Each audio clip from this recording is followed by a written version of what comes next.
Ja, hej. Så vil jeg gerne lige prøve at fortælle lidt om, hvad der kan være mulige problemer nede i foden.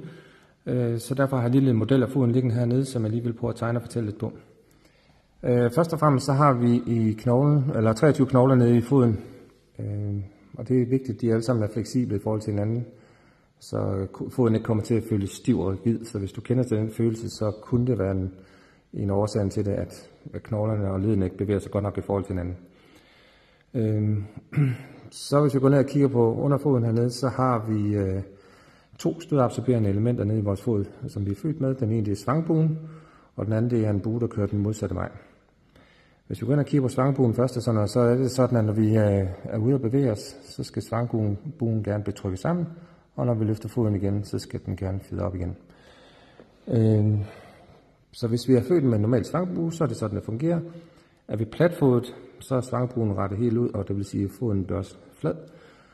Og hvis vi har en hulfod i stedet for, så vil det sige, at vi har en forhøjet svangbue herinde.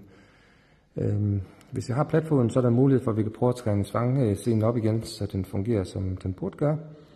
Og hulfod, den er en lille smule mere kompliceret. Hvis det ikke går ondt, jamen, så skal man bare leve med det, og så nogle gange så går man ind og ridser op i scenen for at prøve på at få den til at flade lidt mere ud. Så det er den ene stødabsorbering, vi har i foden. Men det er så også ens betydning, men når vi bevæger os, så når i og med, at svangbuen bliver rettet ud, så falder vi ind på vores fod, når vi går. Så det er helt normalt, at vi skal falde ind på foden, når vi går.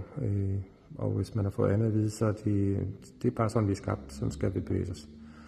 Den, der kører på den modsatte vej her, den er under gang. Så er det, at vi har cuboidum og navicular, 2 knogler, der sidder hen i midtfoden, som tipper ned, når det er sådan, vi går. Og så samtidig med det, så retter hele buen sig ud. Og når vi løfter foden, så huler den op igen. Når vi så kommer ind på forfoden herhenne, så det, der hedder nedsunken forfod, eller forfodsnedfald, og sådan noget, det betyder, at den her bue herhenne, som vi normalt er skabt med, er faldet sammen. Så det kan man så prøve igen. Jeg har behandlet det blandt andet ved at prøve at sætte ledene på plads igen, og så få den her fascia, der ligger hen under foden, til at blive fleksibel og blød igen. Og så skal den selvfølgelig derfor efter trænes op, så den er stærk, så den begynder at holde buen op igen, så vi kan slippe af med de her problemer.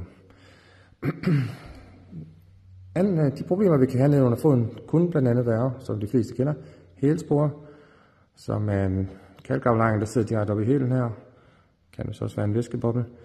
Nogle gange så forveksles det her med det, der hedder fasciitis plantaris, som er den her fascia, der løber hen under foden, som starter hen midt på hælen, og så breder den sig ud under hele foden, og danner en stabil bund nedenunder hernede. Så det kan være en af problemerne. Og hvis vi fortsætter under foden her, så er der nedsunken forfod her. Udover det, så krabber vi lidt med tæerne, når vi går, for at kan trække os fremad. Igen helt normalt, men det vil sige, at alle de sener, der går ud til tæerne herude, de kan også blive frygtelig ømme, fordi de hele tiden bliver belastet den ene vej. Om det så er seneknurrer, der sidder derhenne, ja, det ved jeg ikke, men det kunne det være. Det kan også fjernes med manuel behandling. Herhen ved 3. og 4. tå, eller nogle gange ved 2. og 3. tå, der har vi nogle gange en fortykkelse af nerven, som kan sidde og komme i klemme herinde mellem tæerne. Og det kaldes i daglig tale Mortons neuron. Det kan give en brændende fornemmelse hen under fødderne og sådan noget. Men det har jeg også haft succees med at manuelt behandle, om man så får trykket nerven væk et sted, hvor den ikke sidder i klemme, eller man kan modulere vævet dernede, så den her fortykkelse fortager sig lidt. Godt spørgsmål. Det virker, og det er jo det vigtigste af det hele. Kommer vi op her bag på hælen her, der hæfter akillessenen, så det kan selvfølgelig give problemer omkring hælen her bagpå. Og så er det så bare at løsne lægmusklen og gøre akillessenen lidt mere fleksibel, så kommer det som regel også til at forsvinde.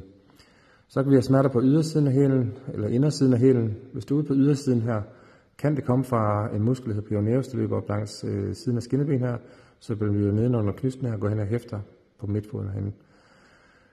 Det kan også være årsagen til nogle af de smerter, der løber hen langs ydersiden af foden herinde. Går vi på indersiden, så har vi det samme hernede. Der er det bare en muskel tibialis posterior, som er med til at løfte os op på tæer sammen med lægmusklen. Den løber igen ned under her, og så løber den hen og hæfter hen på midtfoden herinde. Så det var nogle af de andre problemer, der kunne stå. Hvad gør man så generelt? Ja, som udgangspunkt, når jeg laver behandling, så er man for, at hele foden den er så mobil som overhovedet muligt i ledene. Så manipulerer anklet, manipulerer navicular cruboidium her, manipulerer tæerne ude. Derefter så sørger jeg for, at det her nedenunder foden bliver blødt op med manuel behandling. Så det er så fleksibelt som muligt. Og så får man selvfølgelig nogle træningsøvelser bagefter, hvor man skal blandt andet sørge for at mobilisere sin led hele tiden, men også styrketræne sin fod, så den kan holde det hele på plads. Det skulle være, hvad der var at sige lidt om foden. Så have en rigtig god dag derude. Vi ses i klinikken. Hej hej.